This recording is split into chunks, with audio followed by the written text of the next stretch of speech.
Hi guys, thank you very much for tuning in again to the JLX Friends with Benefits podcast.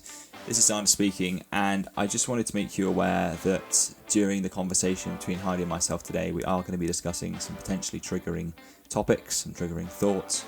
We're going to be discussing suicide prevention, and we feel that this conversation needs to happen. It's a conversation that we want to promote. It's a conversation which can save a life, but we did want to make you aware that potentially this conversation can be very harrowing. So please make sure that when you're listening to this, that you do take it into context. But also, if you know someone who's struggling, there's resources in the comments that I've put, and halfway through as well, I've interjected with some resources that may help as well. We hope that the conversation is beneficial for you, and we hope you're having a good day. Good afternoon, everybody, and welcome back to the JLX Friends of Benefits podcast with me, your host, as always, Xander Conover. Today, I have a very special guest in Heidi Jane. I reached out to Heidi over Instagram because, as you guys know, we discuss mental health a lot on the show, especially Jack and myself. It's something that, as a company, we hold very dear. And I noticed over the past couple of weeks, Heidi's been posting a lot about this, and it's something that she is very, very passionate about. I won't say exactly the post I commented on because I'm pretty sure Heidi's going to want to discuss that and what she's been up to with regards to the topics we're going to be discussing today. But I just want to say a big thank you to her for coming on and discussing this. It's going to be a really good conversation to have. And I think to underline the fact that it's going to be a conversation, it's a conversation that we want to be encouraging and a conversation that we all want to have. So Heidi, I'm going to hand over to you. I want you to just give the people a general idea of the topic that I'm discussing and what you've been passionate about most recently, maybe that I reached out to you for. So basically, I don't know whether people know, but this month is Suicide Prevention Month, which is something I've been, for I'd probably say quite a few years, been passionate about now. The more older I've got, I've been more passionate about it. And it was those posts that obviously kind of connected us together. And I've just been raising awareness around suicide because it's not spoken about enough.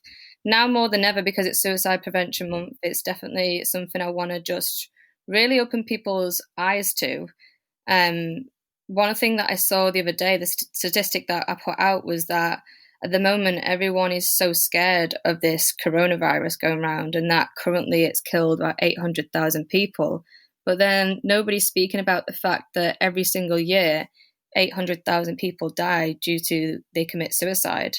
So it's like, why are we not concentrating on an illness like that, like depression or anxiety or whatever it may be, PTSD? Why are we not concentrating on those illnesses as well? And during this pandemic, people's mental health has been suffering massively because of what's going on. More people are feeling lonely. So it's actually increasing people's depression, etc., which means people are more at risk of kind of thinking about having suicidal thoughts and committing suicide. So I just think it's something in my kind of story, and something so why I'm so passionate about it is because when I was 7, I lost my dad to suicide, 7 years old. The story behind it, I don't know if this is something you're happy for me to go into my story. Absolutely, yeah. If you're comfortable to do so, I think it'd be. It's honestly, it sounds like a film. The way it's laid out, it's like a film because it's just so. To me, it's like unreal that this happened. But basically, when I was 7 years old, I found out that my dad passed away. I remember coming home from school, and in my house, I don't remember much. For some reason, my childhood, like my brain's like completely blanked it. A lot of my high school friends like say to me, "Oh, do you remember this? And do you remember this? And do you remember this?" And I say, like, no, I can't remember it. I don't know why. I don't know if that's because of my mental health has wanted to just block it out because it was quite a dramatic time, but I can't remember it. But one thing that I do remember from that day was I came home as a 7-year-old little girl, and there was a lot of people in my house, like a lot of people. People sat in the living room, people in the kitchen. It was just so overcrowded. It was untrue. And I remember my mum being sat in the back garden with my auntie, and I walked back into the garden, and my mum couldn't speak. Like literally, she could not talk to me. And it was my auntie that had to turn around and basically tell me that my dad had passed away. They didn't say how. They just said he passed away, and they ended up eventually telling me the next day that he had something wrong with his brain and he fell asleep on the couch and he didn't wake back up. Now, I wasn't going to question that as a 7-year-old. Like, apparently, even when they told me that, I cried a little bit, and then I just kind of carried on with my day, like, because I was so little, I didn't understand. It wasn't until as I started to get older that I started to struggle more with the loss of my dad. It kind of like started to sink in a little bit more, like when we would do like big events like my prom and things like that. So already growing up, I started to show signs myself of depression because I was struggling massively, just because the more understanding I started to kind of get of, oh, like my dad's gone and he's not coming back. So time went on. I grew up. I went through high school. Was diagnosed with severe depression at probably the age 15 and 16, and I was put on medication straight away. And we kind of just went from there. It wasn't until I was 19, I think it was, 19 years old, and I think we were having a family event. So it was me, my older brother, my mum, my boyfriend was there as well, and I had a little bit too much to drink that evening, I will say that. But we were having like a family dinner, and I think I had one too many glasses of wine. And sometimes when I drink a little bit too much than I should, I get quite emotional. So I think they were talking about dad and memories and things like that, and I couldn't really remember. I didn't have many memories of him. Like, I couldn't remember how he sounded. I feel like if it wasn't for pictures, I wouldn't remember how he looked. So they're talking about all these memories of him, and I'm sat there, and it was so frustrating because I can't remember anything about him, and I can't remember any memories with him. So I got upset, and I just said to my mum, like, I just don't understand. Like, he's not going to be there for my prom, not my prom. I'm 19 at this point. He's not going to be there for my wedding. Sorry. He's never going to like be there to like watch me grow up or walk me down the aisle. And I was gutted, and I was so upset. Anyway, fast forward, little did I know that my brother actually said to my mum, I think we need to tell her. Me completely oblivious to what was going on. In my head, I'm still that 7-year-old little girl of, oh, he fell asleep on the couch and didn't wake back up.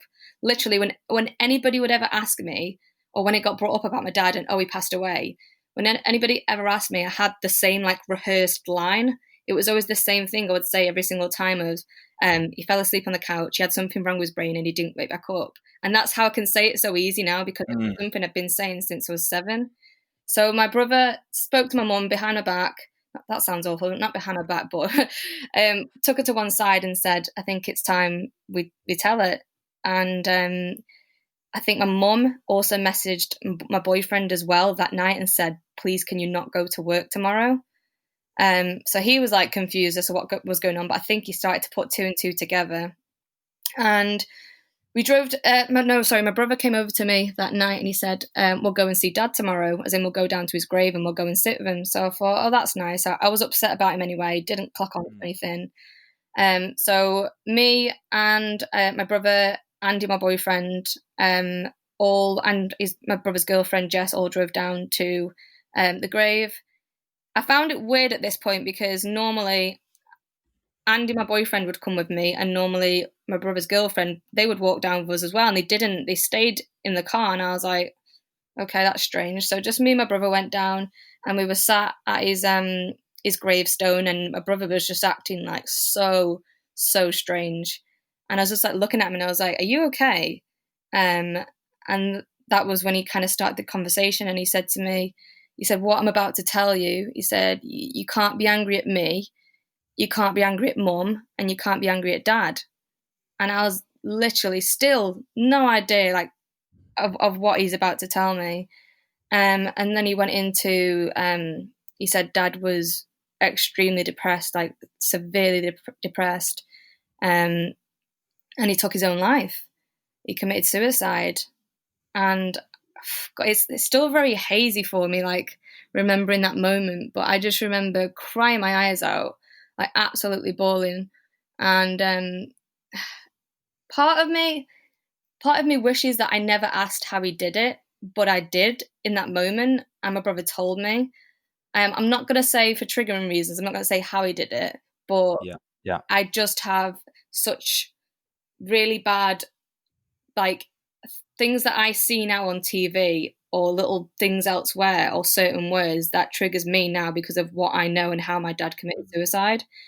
And I just couldn't believe what I'd just been told. It was the reason why, and a lot of people know this, is because my dad, he was such a joker.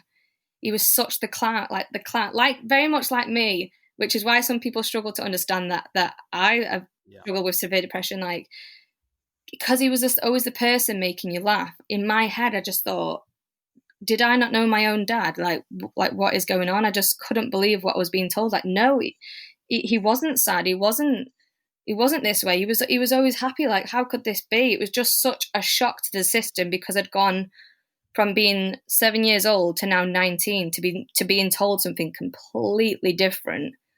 And it was just, my brain was just not registering it. It just was not going in. And that's kind of where my life took a big, big tumble because of what I just found out. I didn't know this, I only found this out recently, but they say people who have lost somebody to suicide are more, but they're more prone to also commit suicide themselves, which I will say, I'm a suicide survivor myself. I have in the past. After I found all this out, it sent my life literally like tumbling, and I got to the point where I was in that state, and I did attempt it. And if it wasn't for my mum coming to get me, or finding me, should I say, because I wasn't telling anybody where I was at the time. If it wasn't for her finding me, I don't think I'd be sat here right now. But that is the story of kind of what happened, and now why to this day I am so passionate about what I do, and why suicide awareness it holds a very dear part in my heart.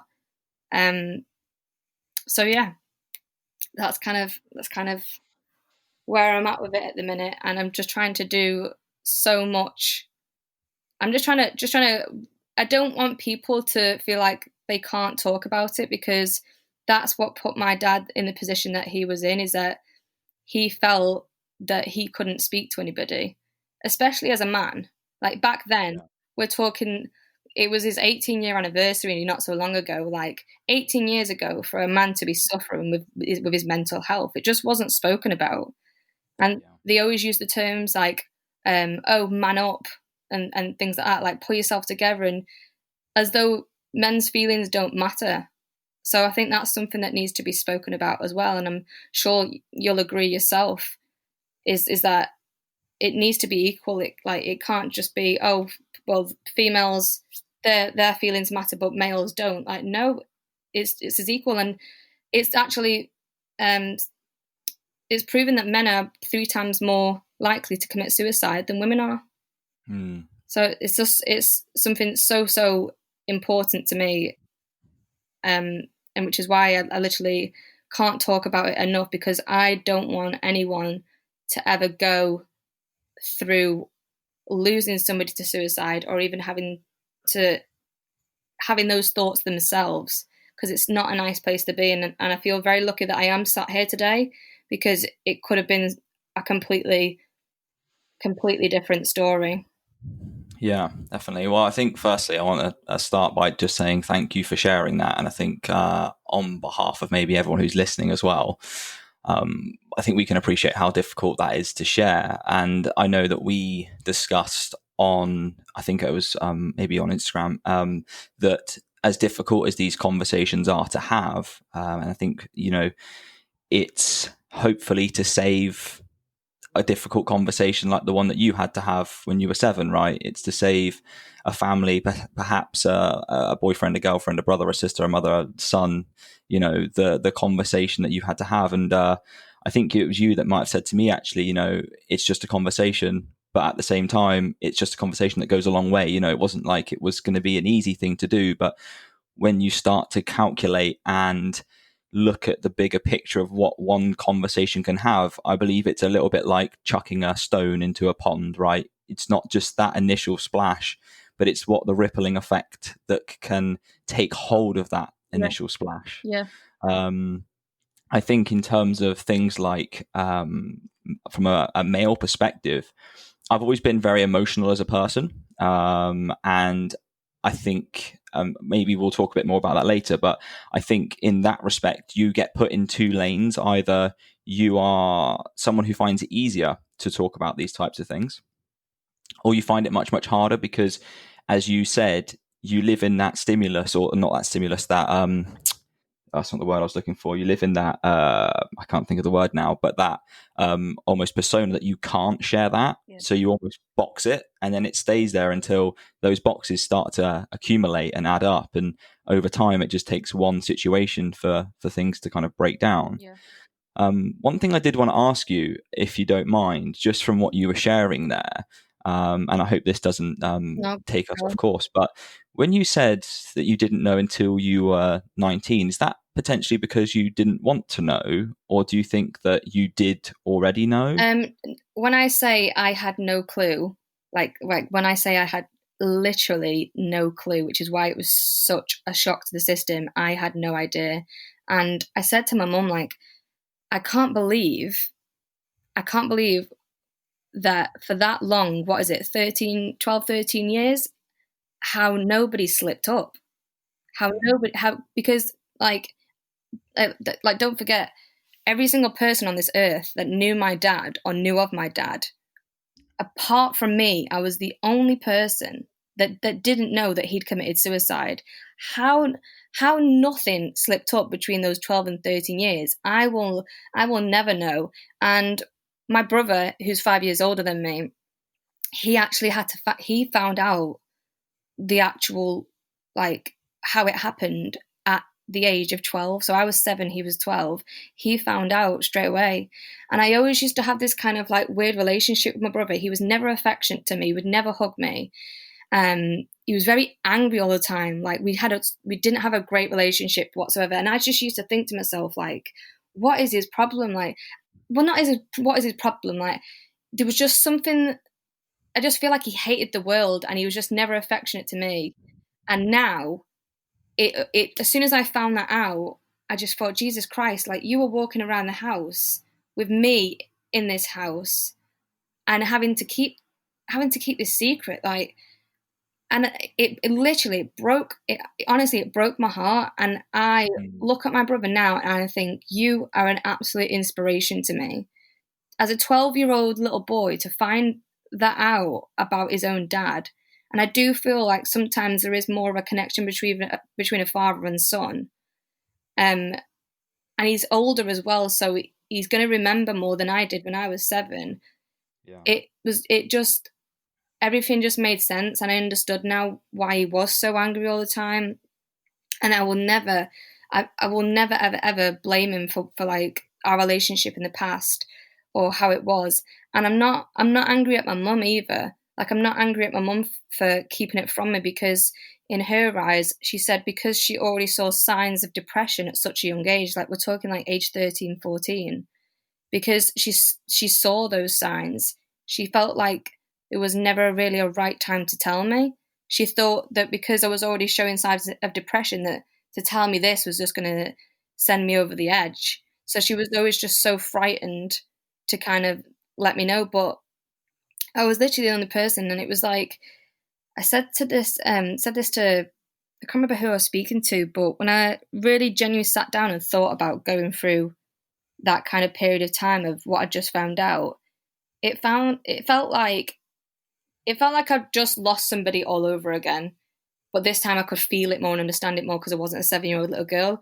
So it was literally like somebody telling me again that somebody had passed away, but my emotions were like so much higher. And at the same time, it was like, it felt like I was grieving somebody, but on my own, because everybody else around me already knew this, and they'd known this for 12 years. So it felt like I was stood there looking to these people going, oh my God, like, do you know what's happened? And everyone's going, yeah, we know what's happened. It's been 12 years. So they've had that time to feel it, to process it, to understand it. And yes, it'll still be so painful for my mum, etc., and everyone like that. But for me, in that moment, I was only just finding out. And it was even more of a shock to the system because it had been 12, or X amount of years since I'd found out that he'd passed away. So it was like having to grieve somebody on my own, as though I was the only person that had lost somebody. It was really like a strange time and a strange feeling. But as I said, I'd never be angry at my mum for never telling me, and I'm certainly not angry at my dad for what he decided to do. And the reason why is because I've now, oh, my voice broke then. I've now almost been in his shoes. I've been to that point where I've tried to commit suicide, and I've been to that point where you're in that much darker of a place that in your head you don't think about anybody else, because the pain is so extreme in your head. You literally, you don't think about anybody else. Like you truly don't. You just, all you know at that point is you just want it to end. And that was kind of the position that I was in. So never would I be angry at my dad for doing what he did, because I know deep down he wasn't thinking straight. He was in a lot of pain, and he just wanted it to end. So I could never be angry for him for what he did. And anybody that says that people who commit suicide are cowards, I kid you not, that literally makes my blood boil. I hate it when people say that, because it's not a cowardly thing to do. I feel like I could stand and point to someone now and say, go on then, you try and take your own life. Because it's not as easy as that, and it's not a cowardly thing to do whatsoever. So people who claim that people who commit suicide are cowardly, it's a coward's way out, I think they need to rethink and think about what they're saying when they say that. Yeah, I agree wholeheartedly with that. And I'm glad that you brought that section of this conversation up, because I actually think that's a huge part of the stigma. That was the word I was looking for earlier when I said stimulus, the stigma of this. And that's one of the things that keeps it going. It's the division between people who think they know and the people who know. For completeness here, and not to take away from you, but like yourself, I also am a survivor of an incident which realistically shouldn't have left me here. And the reason I say that is a bit like for you. It's more so that I want to really be able to reiterate what you're saying from a standpoint from someone who's not been in your shoes at all. I'm not saying that, but someone who's been in the shoes of someone who's tried to do something like that and been unsuccessful. And by all grace of God, like, I'm happy to be here. Don't get me wrong. But I think it's very easy for people to look upon a situation with anger and with thoughts of that's a really selfish thing to do. But I would challenge anyone who thinks that to think of not themselves in that instance, because what you're most likely angry of is A, that you couldn't help, B, that they didn't tell you, and possibly even C, that in that situation you felt like you didn't know that person. Because as you said, did you even know your dad? He seemed like the happiest person going, or the jolly, the life of the party kind of thing. And I think if you spoke to any of my family members, they would have said the same thing about me. But the truth is that these situations only help mask what you're really feeling. It's like an act, it's like a thing that gives you a buzz for that time. It's like a little dopamine hit that keeps you afloat. But really, you live with that on a consistent basis. And so there were the 3 points I think that people tend to feel. But I think on the point of cowardly, I think what you have to really be able to conceptualize here, and I don't truly believe that you can until you've either had a really deep conversation with someone who's tried to do this, and hopefully we can start to give you a bit of an idea of why we believe that that's just a ridiculous thing to say. But in my sense, I look at the situation, and obviously I can't speak for you here, and it would be cool to get your input on this as well. But when I did what I did, I looked at the whole of the situation, and I kind of said to myself, like, mine was a complete identity crisis. And in fact, I might as well say, because you guys have been listening to the podcast, if you're listening to this one, you'd have heard me talk about my injuries. I trained my whole life to play a sport. I did everything. I did everything right, and it took me probably to the age of 24 to admit I was any good at this sport. I put everything into it. I spent hours. I had relatively no friends, to be honest with you. I worked very hard, and it was a dream of mine. I was lucky enough to get capped to play for England. Had an academy contract. I had my whole life was looking great. Yeah. I snapped my knee in so many different directions that I tried to play again. I got back. I got another operation, got back, and in the end had to draw a line under it. But the day that I realized that this really wasn't going to be what it was going to be, I lost my whole identity as a person. And so the reason I'm telling you this is because there's so many facets that come as part of this. It's not just this person's depressed or this person's anxious. They're just categories that have hundreds of subcategories to them. And I'm telling you that mine was identity crisis because I lost who I was. I thought, well, and you might say, well, it's just a sport. But to me, it was my entire life. So I put everything into that. I didn't belong in school. I didn't belong in I didn't have any friends, really, to be honest. It was the only place I felt like I had a purpose. Yeah. So when that was taken away from me, and I was at university at the time, I was in my first year. And I hated university. I felt stupid my whole life. I didn't feel like I belonged in school. I was at university, which I saw as a failure. And there's probably some of you listening now going, that's a ridiculous thing. But I wanted to be a professional rugby player. I didn't want to be an academic. I didn't want to go to university. So me being there, and I went to a really good university, and I now am incredibly grateful to have done that. But at the time, I saw it as a failure. I saw it as something I didn't want to be doing, or it just rubbed it in my face every day. And I just had enough. I didn't realize I was depressed. And this is going to sound terrible, but I thought depression was something that teenage girls had. I didn't. And this is 19-year-old me thinking that, 19-year-old me.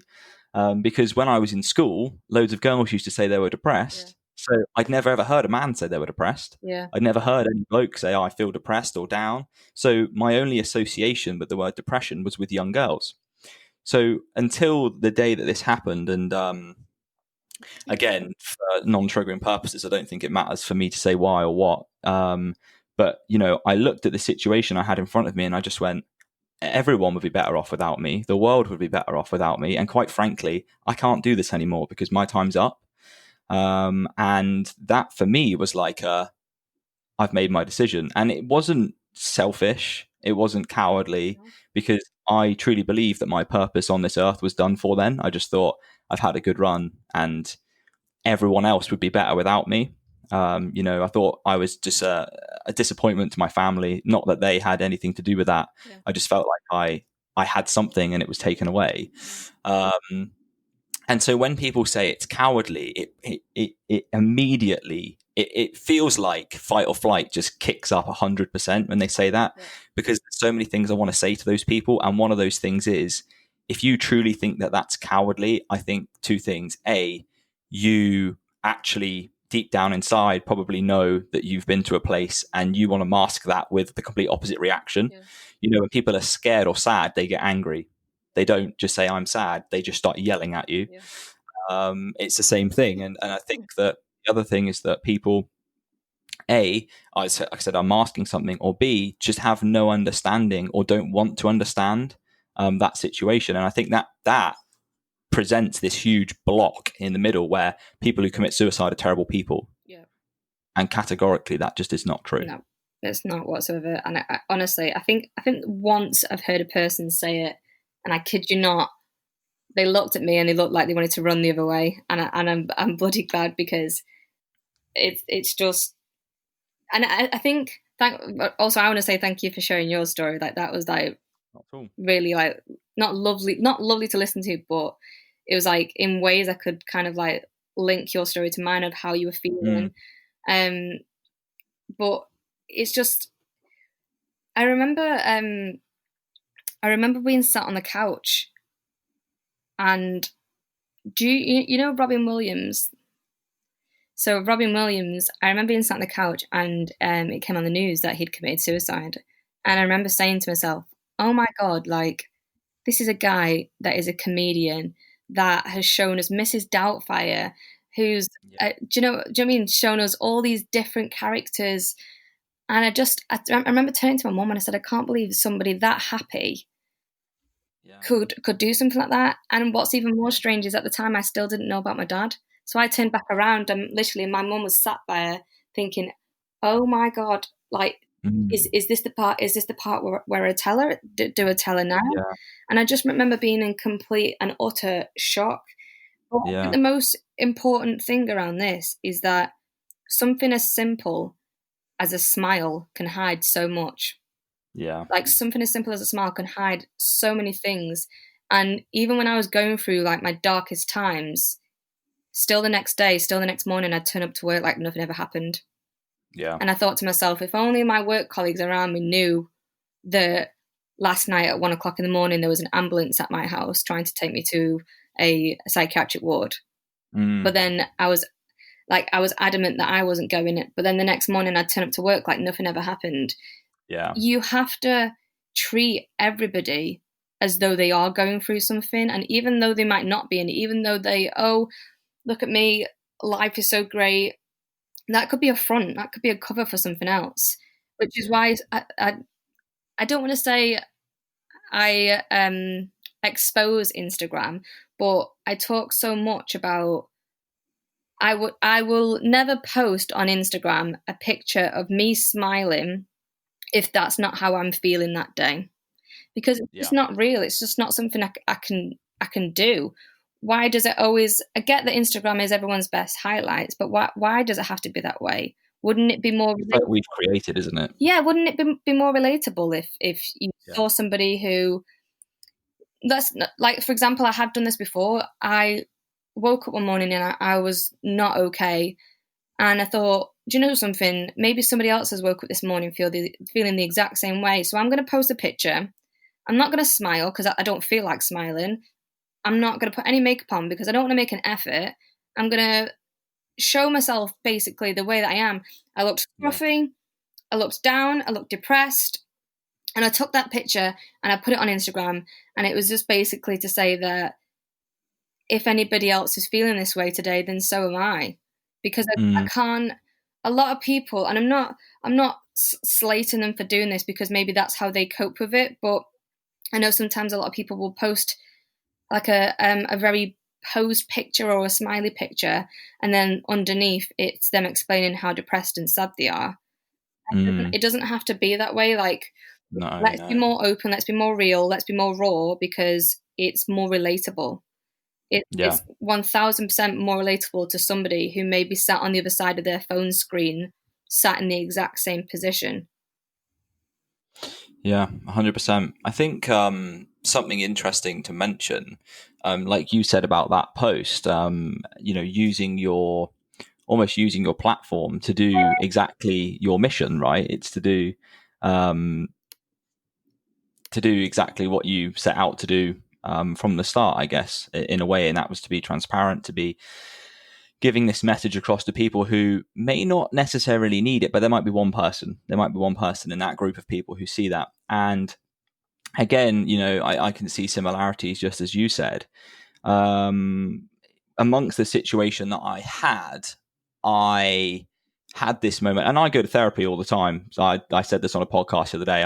I go pretty much every other week, because I tend to have a really deep relationship with my clients in terms of I try and do my best to be the voice that they need. Sometimes not the one necessarily they want to hear, but I want to be able to have an open relationship with them. And it is impossible as a person doing that to take on and try and digest that. It's just not healthy. So one of the good reasons about having a therapist is that you can chat it through with them, and they can, help you to digest those things. But I'd be lying if I said the majority of the time I didn't just go and talk about things that I needed. And I spoke to him about this a lot, this specific situation, because he said there's a lot of fascinating things about that and to do what I do now.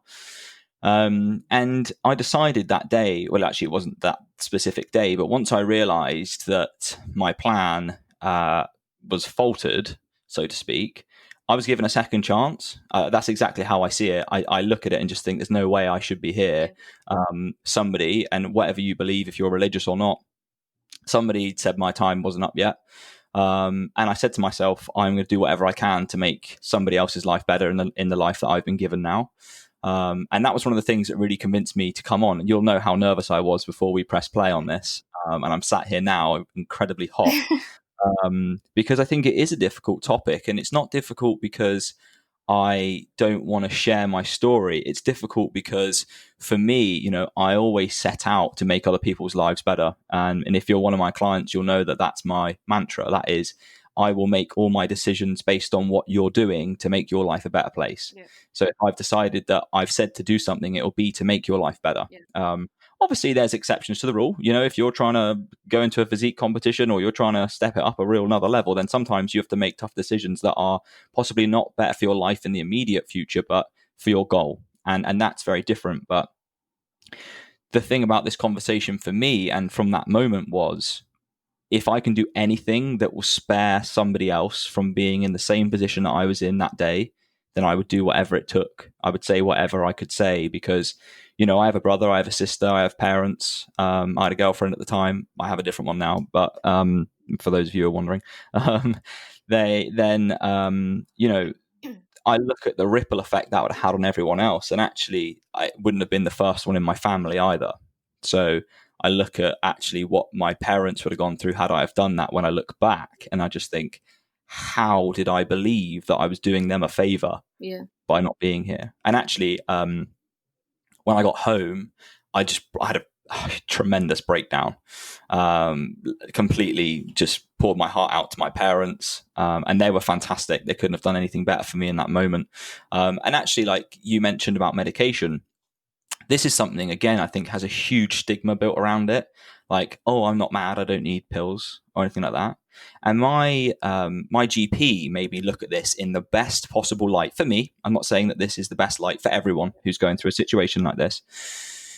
But he'd signed me up for all my surgeries. By this point, I'd had my shoulder reconstructed at 15. I got a nice 3-inch bolt that goes through that.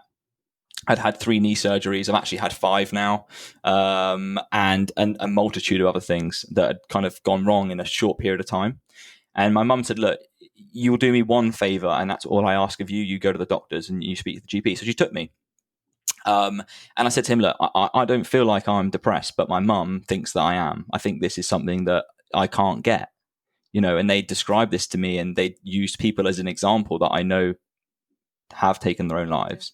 And said, these people, they were the same way. And I couldn't, my brain wouldn't allow me to take that in. And so I went and spoke to him. And as I said, emotions in so much. Yeah, it was actually my brain going, no chance we're accepting this, sorry. And anyway, they took me to the GP, and he couldn't have said anything better to me. He said, right now, you're probably feeling like everything is too much. He said, all this medication is going to do for you is it's going to start to slow things down in your brain.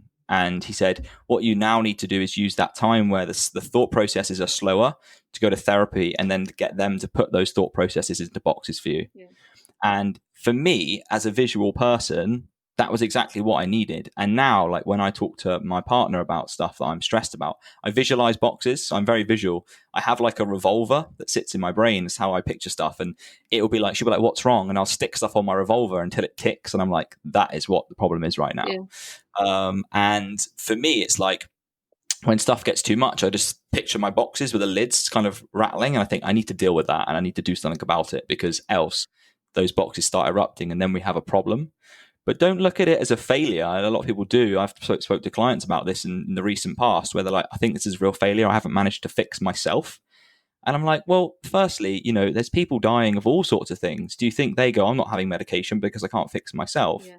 There seems to be a clear divide between mental health and physical health, when in reality, the only divide is A, probably our awareness of it, and B, our appreciation, because they're very similar and they have, as we know, and as you pointed out at the very start, unfortunately, a very similar outcome. Yeah. Hi folks, Heidi and I hope that you're finding our conversation beneficial. If you or someone you know needs help with suicidal thoughts, I thought it would be beneficial for us to post some numbers and some places that you can go to get that support. So we have Samaritans, which is help for everyone, and that's 116123.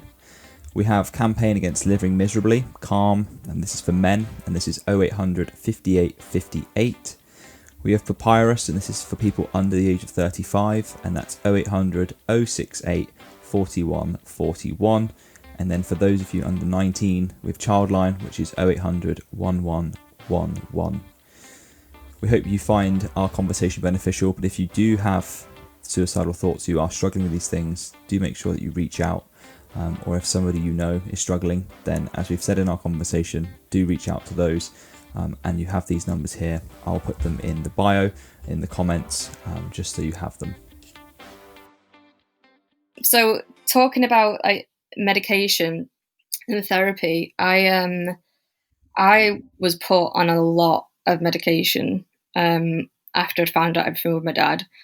I tried to go to therapy. I'm so happy that you say that therapy works for you, because honestly, I tried it, I want to say 2 times, and it just wasn't clicking for me. So the only other thing that they were doing was they were just increasing my medication. I think I was actually seeing a specialist for my medication. I would go and see him like every week with my mum, and he'd ask me how I was and how I was feeling.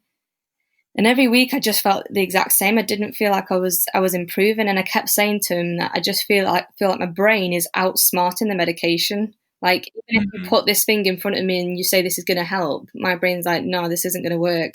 It got to the point where I was on 10 tablets a day, 5 in the morning and 5 at night. One of them was it was a drug for epilepsy. It's called pregabalin, I think it is. And like, he just kept upping my dosage and upping my dosage, and it got to the point where I was literally like a walking zombie. I couldn't hold a conversation with you. If I'd sat down, I'd fall asleep straight away. I know this sounds absolutely awful, and it would only happen when I was in traffic, like going to work. But I used to fall asleep at the wheel, and I used to have to wind my windows down. And I used to slap myself. This sounds so horrible, but I used to slap myself in the face.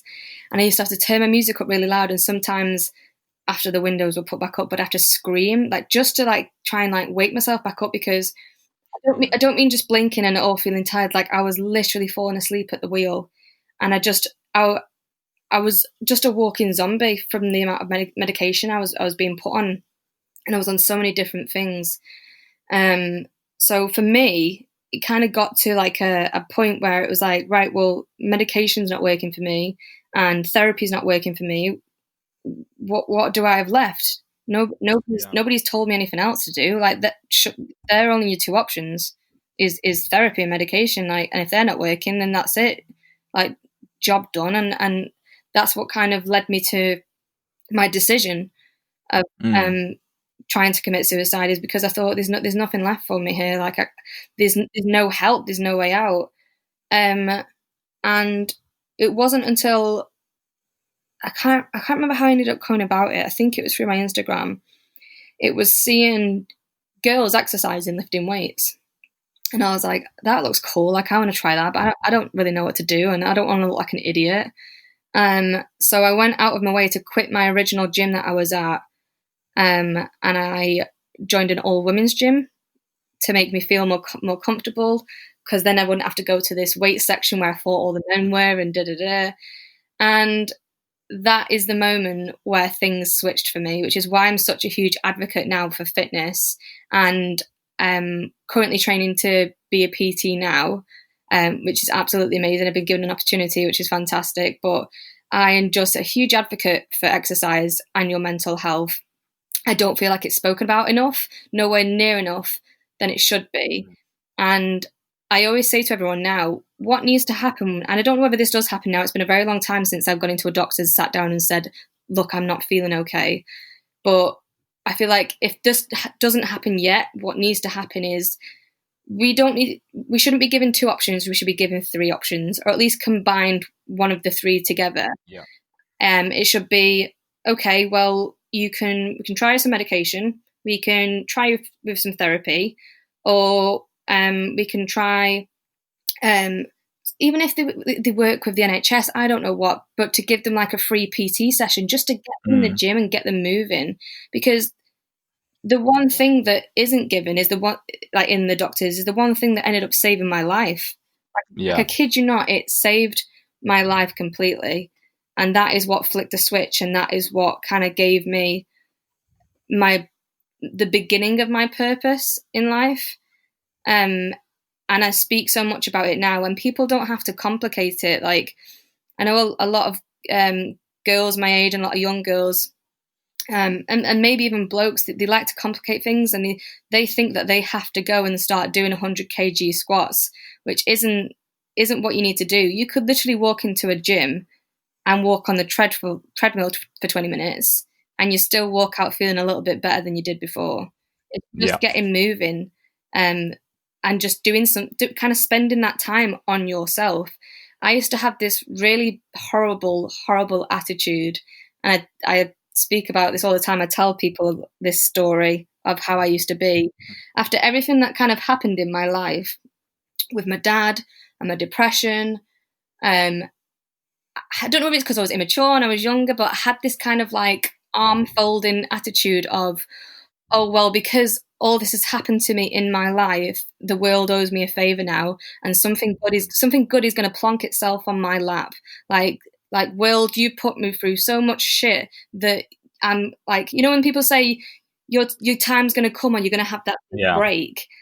Yeah. It doesn't go like that. I'm sorry to burst somebody's bubble if they think they're going to get a big break in life, but you get that big break from doing things for yourself and working your ass off, and doing things for you. So I had this really horrible, immature, childish attitude where I didn't do anything for myself, nothing at all. But yet I expected happiness. I expected happiness because the world owes it to me, because you put me through so much shit already. And surprise, surprise, happiness didn't come my way. Nope. I probably got worse. And it wasn't until I started exercising and I started spending that time on myself that my attitude started to change. And it was like, you see the world in a different picture, because you're doing things to help yourself. And that is a big key thing around suicide prevention, is you wouldn't stand there and look at your friend and let them suffer. If you knew what they were going through, you wouldn't do it. It's out of the question. You do everything you possibly could to help them. So why is it when it comes to ourselves, why can't we do that for ourselves? Why are we so kind of adamant to go, oh, we don't deserve that help, we don't deserve this? It shouldn't be that way. We shouldn't have that attitude. Like, we should have the exact same attitude that we would give a friend, is that you have to do things that set your soul on fire, that make you happy, that give you purpose in life, that give you passion in life.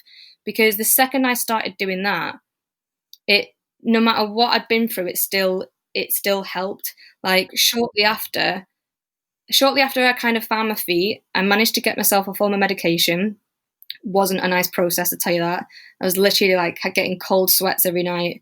It was bloody awful, but I managed to do it. I managed to find my feet, and then probably say a year later, I was then diagnosed with a chronic illness and told that I had to inject for the rest of my life. And I was literally kind of sat there like, are you kidding me? Like, are you for real? But the same attitude that I kind of managed to form with what happened to my dad is that, yes, what I've gone through is absolutely awful, but I can either let it ruin my life, or it can give me purpose, and I can do something positive with it. And it took me a long time to kind of understand how my dad committing suicide could be turned into something positive, because really, what's positive about that? But eventually I found that the positive thing was I could help people, which is why I'm so open and why I talk about it so freely now, is because that is the only thing I can do. I can let it ruin my life, or I can try and do something positive with it, and I can speak and I can be open and I can try and prevent it from happening as much as possible to other people down the line. And the same kind of similar thing happened with my diabetes. Right, I've been hit with this chronic illness and it's with me for the rest of my life now.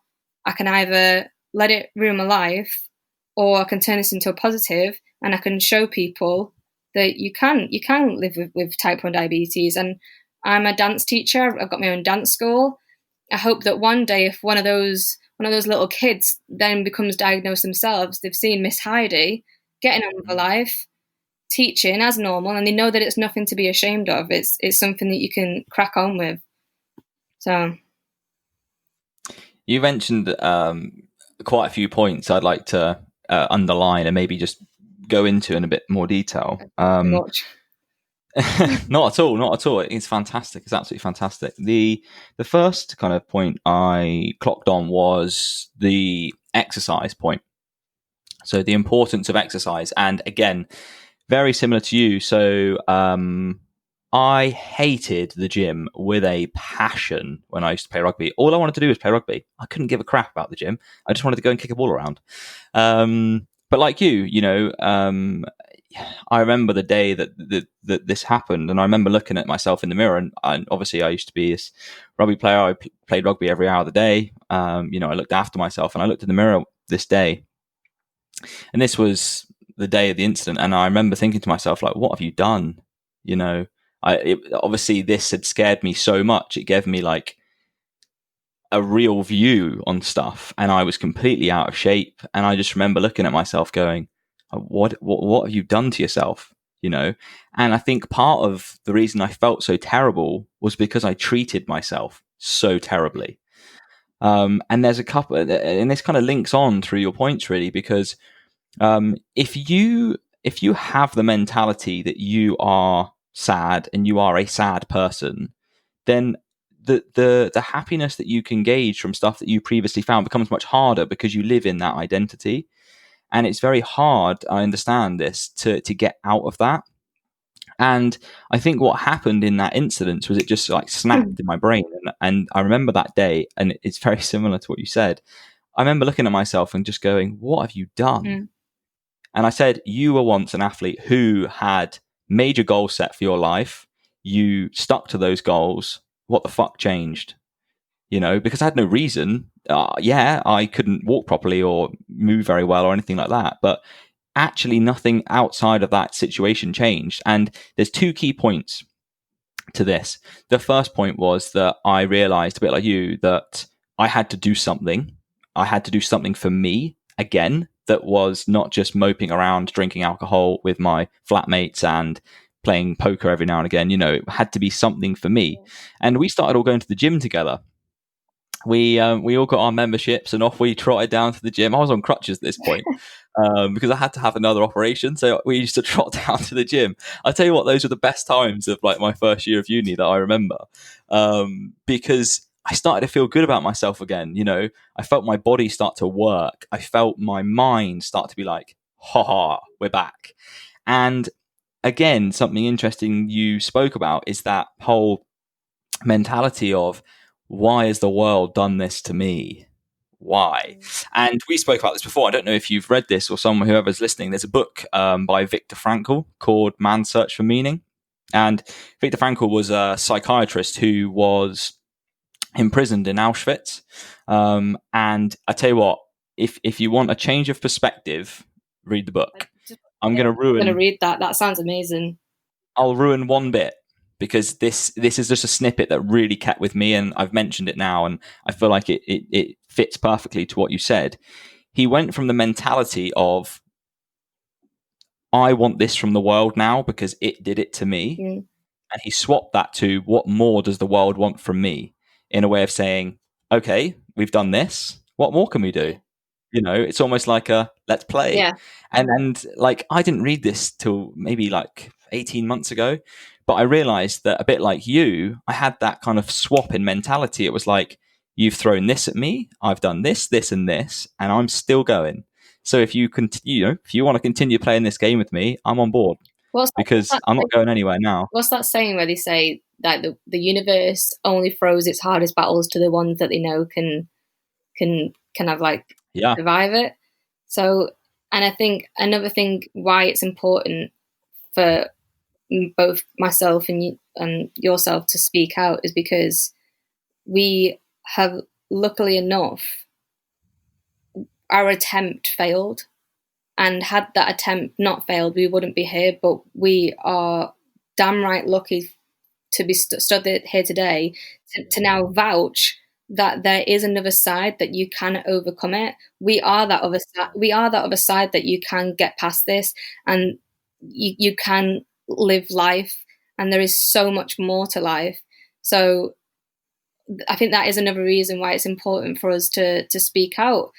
Yeah, definitely. Prove that you can go through this, and you can go through that, and you can go through this, to try and save the amount of people who may be sat there thinking now, I can't do this anymore. Life isn't going to change, but you need to know that your current situation is not your permanent situation. And I say that Absolutely. I say that so many times, so many times. If I think back when I found out about my dad and that horrible time, it felt there and then that this was the rest of my life. There was no way I was going to smile again. There's no way I was going to be happy and be okay. It was impossible to feel that way. But it's important now that I use my voice, and yourself, you're using your voice to say that is not true whatsoever, and you can find happiness again. 1,000%, you can do it. You just have to give yourself time. You just have to be patient with yourself. And as you said as well, and as I said, it's about giving yourself that time and that care that you would to a friend. You have to do it. Yeah, you have to. There's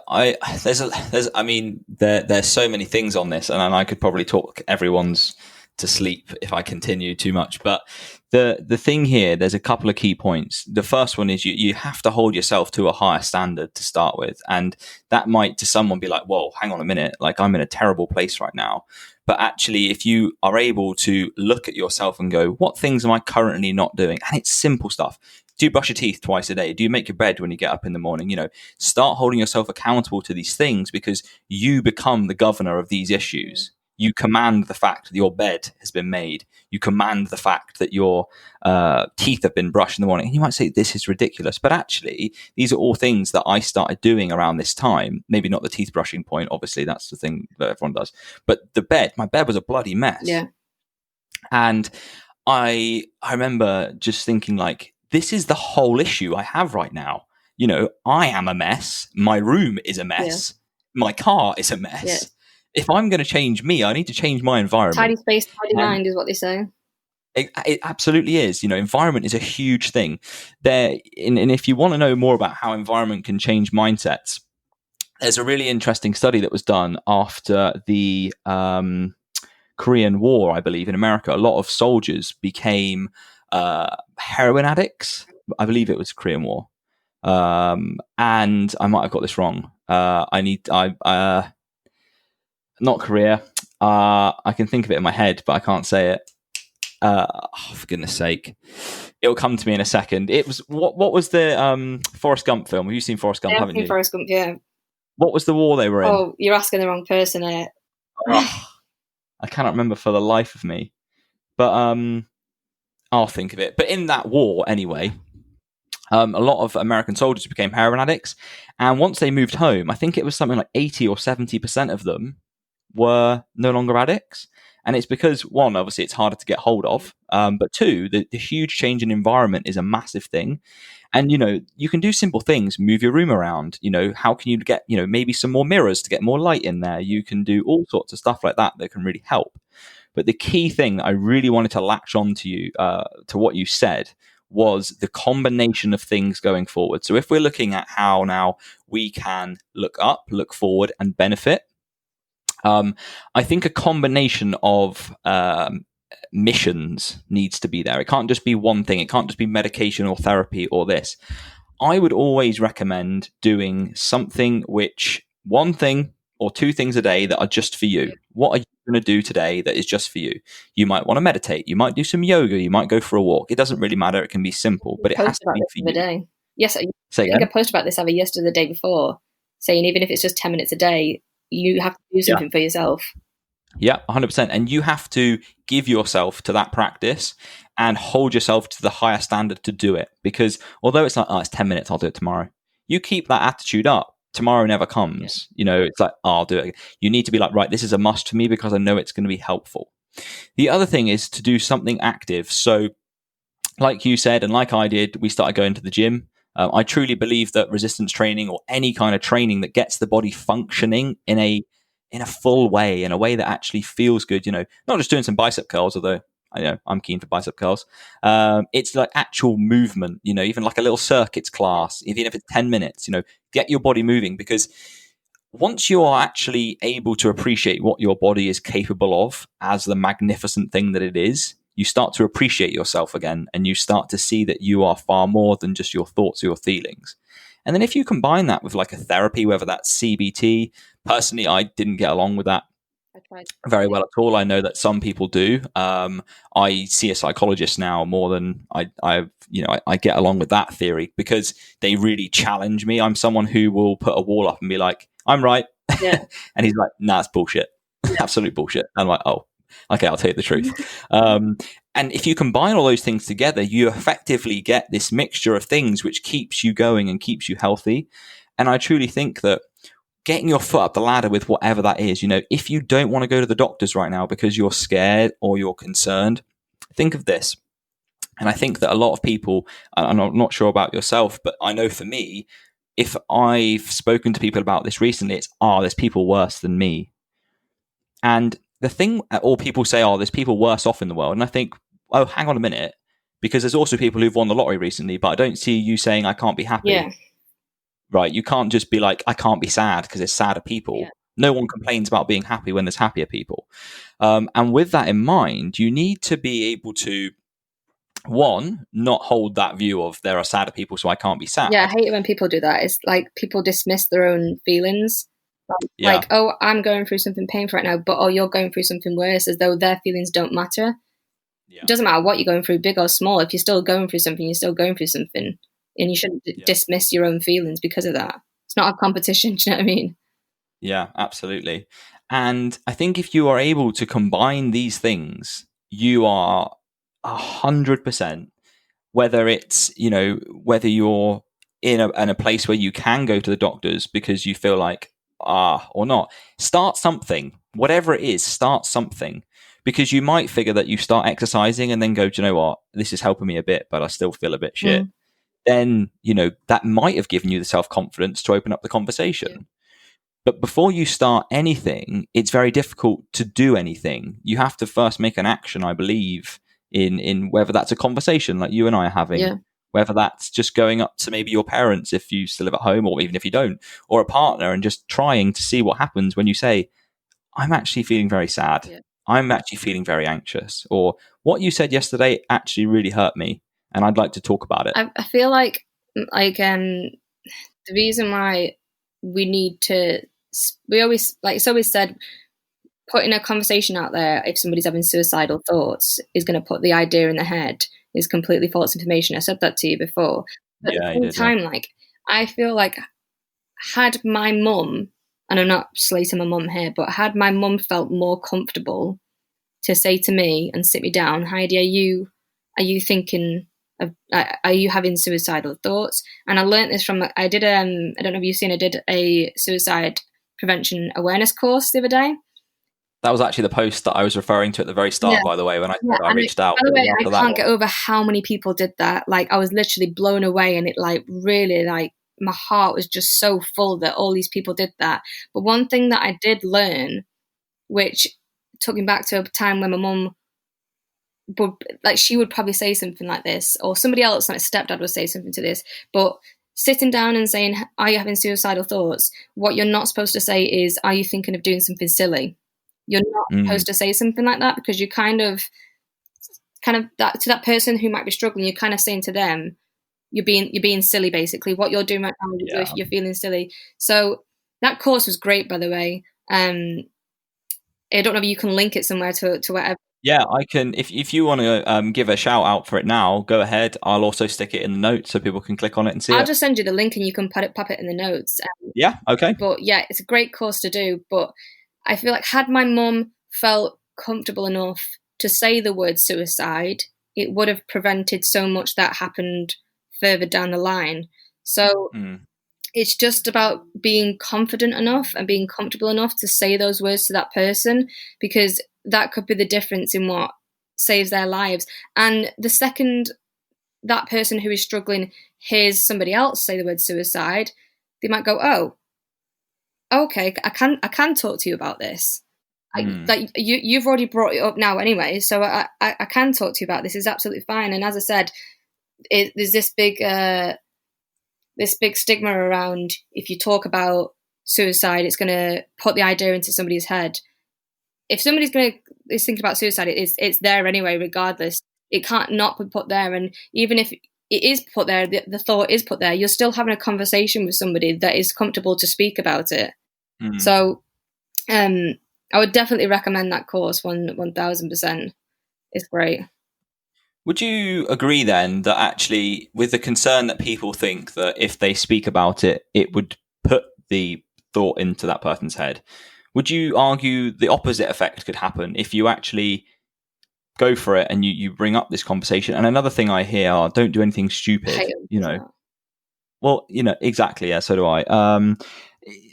Do you think then actually having that conversation and being brave, because the person who's going to mention this, and I think that has to be kind of appreciated as well. It's going to be, if you're willing to open up that can of worms and be like, are you thinking of committing suicide? Are you thinking you're having suicidal thoughts? It takes a great amount of bravery and a very good friend to do that, because what you are expecting in return is probably a yes. Yeah. And then you have to process that. But I think you don't look that far. Don't look at the first hurdle and go, I can't ask this question, because you could save their life. And the thing that they respond with might be yes. Give them a hug. Yeah. Let them know that you are supporting them. You don't have to be a therapist to this person. But sometimes these people just feel alone. Past this, like what we're going to do next? How we're going to get you through this? Like there is help out there. Honestly, this course literally it kind of does like a role play thing, that you're watching a conversation. There's 3 different scenarios, and each scenario is a conversation between 2 people of how it goes down. Of this, one of the people in the conversation is suicidal or having suicidal thoughts or is depressed, and it just teaches you to have that conversation. So if the answer is yes, you then respond positively in a way that you reassure them that there is help there, and you are going to get your help and you can get better. It just teaches you the ways. And even as somebody who is a suicide survivor, you think I'd know quite a bit already. But I was even walking out of that course more confident. Should I had to have the conversation, I'm not afraid to speak about it anymore. I'm not afraid to bring it up. I know what it can do, and I know that it can help. If we do talk about it, it can literally save somebody's life. And I feel like people need to become more comfortable with that, and need to become more confident in saying the word and having that conversation with people. Yeah. But I walked out of that course feeling even more confident in myself, that if ever the time came that I crossed a stranger in a street that looked like they needed help, or a family member, I'd know what I could do, and I'd know that I'd do everything that I can and that I could to help them. Yeah. And just to clarify with people, and you can correct me if I'm wrong here, but I would assume that these things, which people would maybe look at and go, I can't do those things. They're obviously very professional, very hard things to do.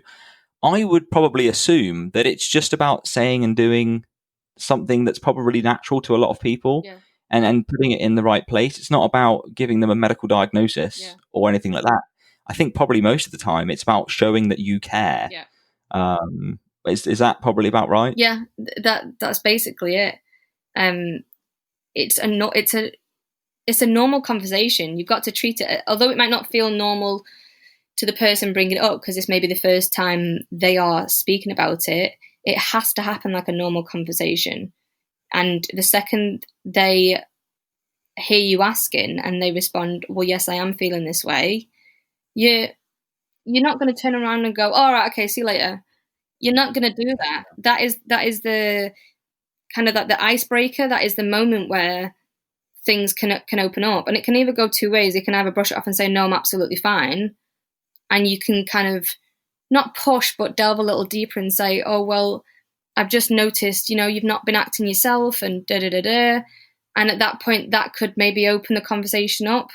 But I don't think anyone in the right mind would turn around and go, oh, right, okay, cool. Like they wouldn't do that. It would be treated as a normal conversation of, what are you feeling? Like, talk to me. And that, I'm going to say, I feel like a broken record, but that is the difference that can save somebody's life. Like, my dad spoke to nobody.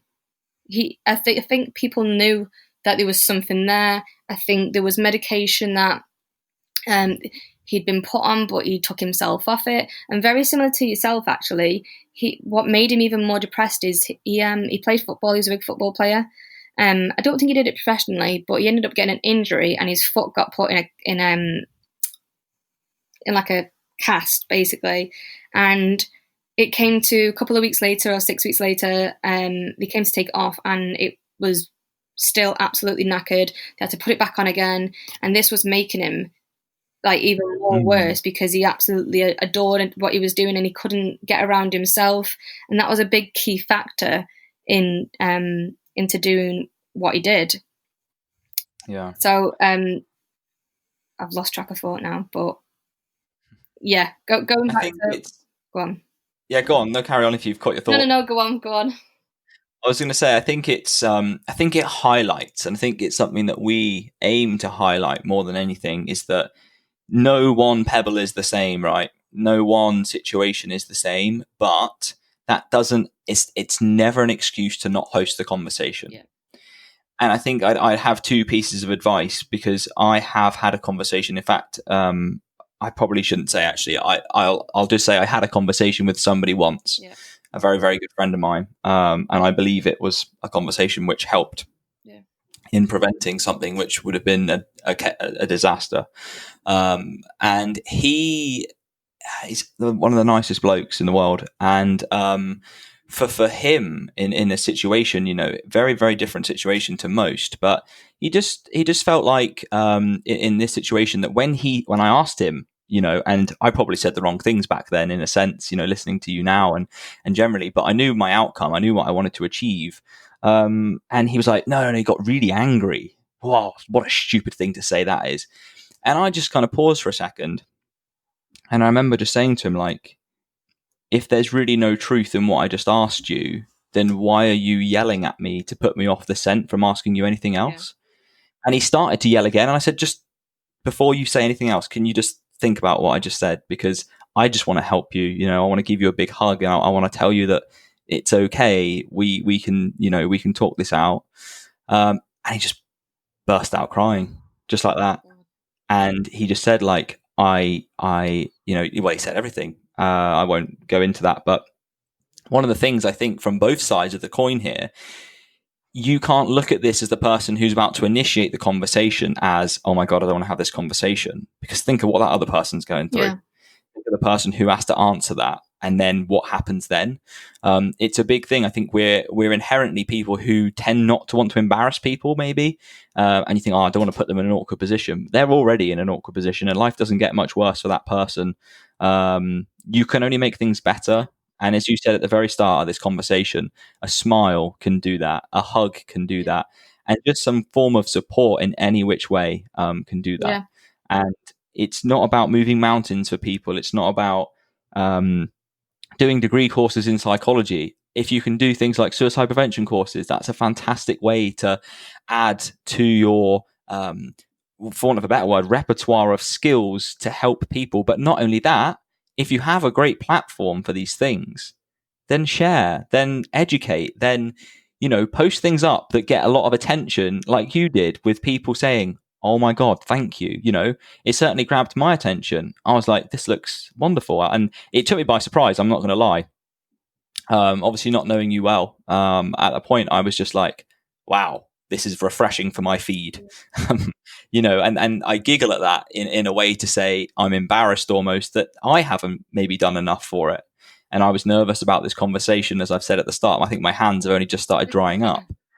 But at the same time, if you're going to have this conversation, I think it's important that you are open. If somebody asks you and you feel very attacked by what they've said, think about their perspective. If you're in either position, if you're in the person asking if that person is okay, and then they say something which attacks you, or they perceive that what you've said attacks them, there's a chance there's something behind that. And I think it's just about either A, pulling back and being like, is my approach correct? If you say to them, hey, up chop, you're all right, that's probably not going to be the best way.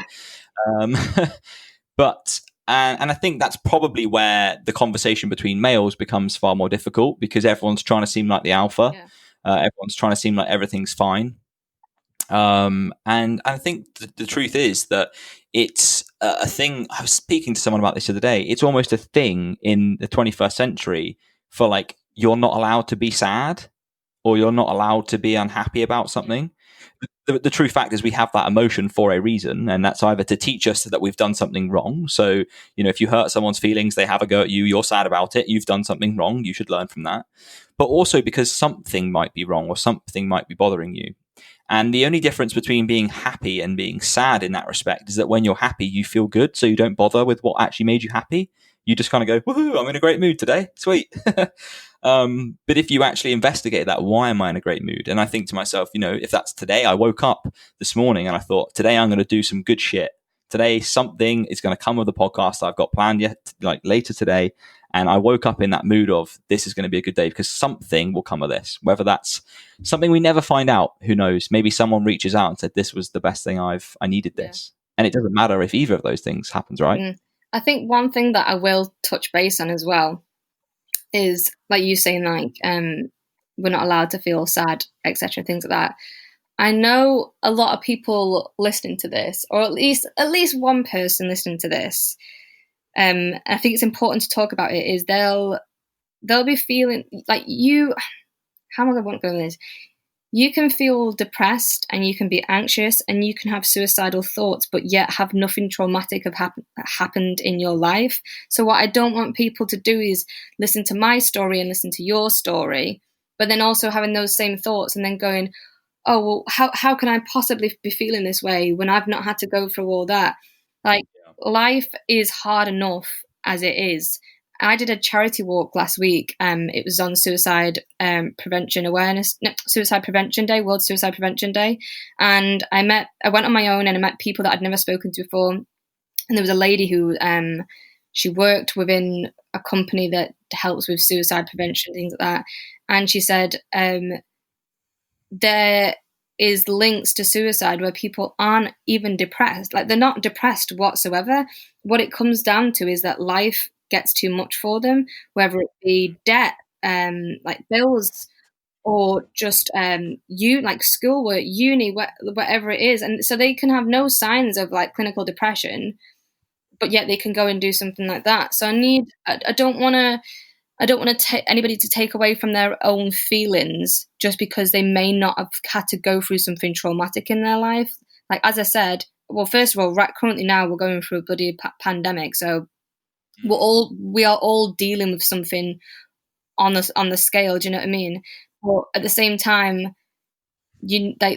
your feelings are important. Life is very, very difficult as it is anyway, regardless if you've had any curveballs thrown your way. And it is just about, as you said, doing things that, like, clocking into those things that when you do feel happy, like, oh my God, like, I'm feeling happy today. What is that? And finding what that is and grabbing it with two hands and running with it. I think when it comes to coming back to depression, anxiety, whatever it is, I read somebody posted something on Instagram. I think it was the other day. I might still have it. Hold on. Where is it? I want to read it out so that people could listen. It says, sometimes you fall off the wagon for months. Sometimes you tell yourself you're going to start fresh on Monday, and by Wednesday you've already fallen back off. Sometimes you have to restart 100 times and it's frustrating, but it will be okay. You can do this one day at a time. So the amount of times that happened to me where I kept trying to start something, I still now to this day go through my ups and downs. Sometimes I can go for a period of like 6 weeks where I will binge eat massively. My mood is extremely low. I won't go to the gym. But because over time I've kind of learnt what does make me happy, I've paid attention to those things. I know that going to the gym makes me happy. And sometimes I've just got to go to myself, right, Heidi, sort your shit out. You know that walking into that gym, even if you're in there for 10 minutes, you know that doing something and moving is going to like kickstart that happiness again. It's just taking that first step. And maybe 2 months down the line, it's going to happen again. I'm going to get thrown off. And nothing nothing might have happened in my life to throw me off. It literally just might be my mood, or I'm just feeling that way. So I want to kind of normalize that it is okay to have these thoughts, but not necessarily be depressed and just feel that way because sometimes life gets too much, or just sometimes because you're feeling that way. You don't have to be to have a bad day or a bad couple of days. You don't have to be depressed. That's normal. Yeah. People like to quickly diagnose themselves with depression because they're having a bad week or a bad day, and you don't need to. You don't have to do that. You can have those bad days. That is completely normal. We have to normalize these feelings and not just jump straight away to diagnosing people. So just want to kind of get a bit of normality around that, of explaining that. Yeah, definitely. Two key points I'll underline just because I think they're really important. One is that last point. I think it's important that you label things. If you're sad, it is okay to be sad. You don't have to be depressed to be sad. And I think that a lot of people almost go straight to that kind of area. But the problem is that for you as a person, internal communication is important for everyone. The things we tell ourselves, the stories, the ways we treat ourselves, that they are really important for our character, self-esteem, mental health. And if you keep referring to yourself as I'm really depressed, I'm really depressed, I'm really depressed, you're going to be really depressed. And I'm not taking away from people who are really depressed. I'm just saying that it's okay to be sad, and it's something I've worked really hard on to kind of go in. If I'm having a really bad day and I'll sit and kind of annoy my girlfriend while she's trying to work and she'll be like, are you okay? And I'll be like, actually, I feel really apprehensive. And it might be that I'm borderline anxious, but I don't want to say that because that then as soon as I say that word, my heart rate kicks up and I'm already down that road. So what I would say is it's okay to feel like apprehensive or excited or happy, sad. These are all emotions we have triggers for. The reason we have words for them is because they are slightly different. And I think that's the first point. The second point you made, in fact, it was the first point in the talk, but was that there really doesn't have to be a category for this in any way, shape, or form. Because categorizing this thing is what ruined me. I had the frame of mind that only teenage girls could have depression. And so I inadvertently led myself down the track, not thinking anything of it. I just thought I was a bit miserable, to be honest. Thought rugby was anything that made me happy. Actually, it wasn't. I was just going down the same stream, just not labeling it as a stream. And so exactly what you said, Heidi, it's so important that you guys take this conversation that we've had and not go, they're worse than me. That's fine. I'm just not that way, And it's like we said earlier, you cannot compare an apple to a pear. You can't say, I'm just a small tree to their big tree. You say, I'm a tree in the forest amongst everyone else, and I just blow in the wind a bit differently. And that's totally fine because we've all been through different bits and bobs, and how you cope with them and handle them is completely individual. And there's no right or wrong way. There's no, you did this wrong or I did that right. And I think what Heidi, you're trying to highlight is that you don't have to have a huge situation for this to be a problem. Yeah. And I think people vastly underestimate the power of subconscious thought or subconscious behavior. Your subconscious will be running around in the background. And I've spoke to a lot of people lately, clients especially, they're wondering why things aren't going so well in their training or their nutrition is becoming much harder to stick to. And I think you have to give yourself credit for the amount of subconscious stress that this pandemic has given.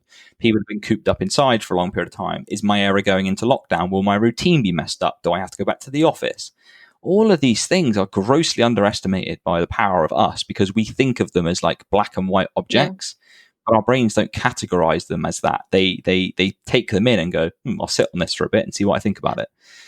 Because if you did do that, you wouldn't be able to get out of bed. You'd be having so many thoughts flowing around the front of your brain. It wouldn't be possible. So I really wanted to highlight that because I thought that was a really fantastic point. I'm really glad that you mentioned that. I think my best advice to anyone listening, and this is just my own personal opinion, this is my own advice, I'm not a professional whatsoever, so please don't come for me.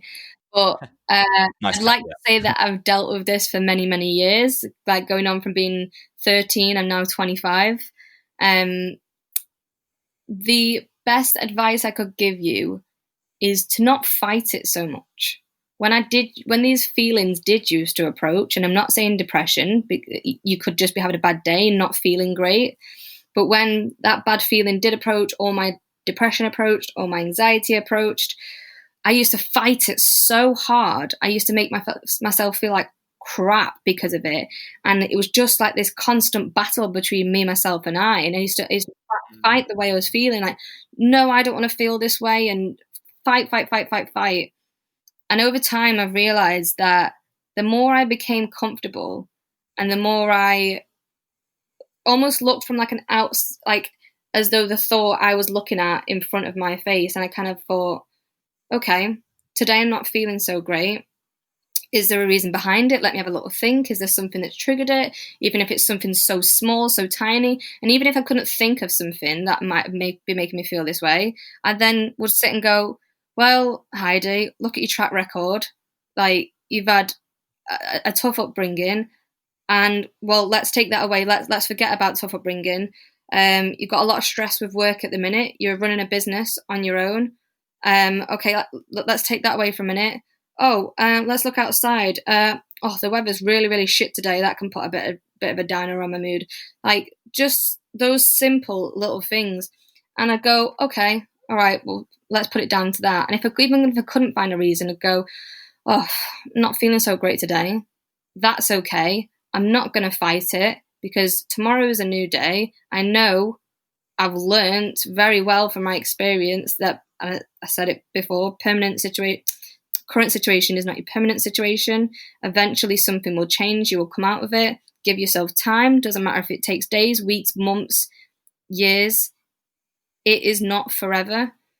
And I just kind of not appreciate, but I kind of become one with the feeling when that happens now. I don't fight it anymore. I tell myself that it's okay. I let myself feel that way. That's the thing. You've got to let yourself feel, not just kind of like.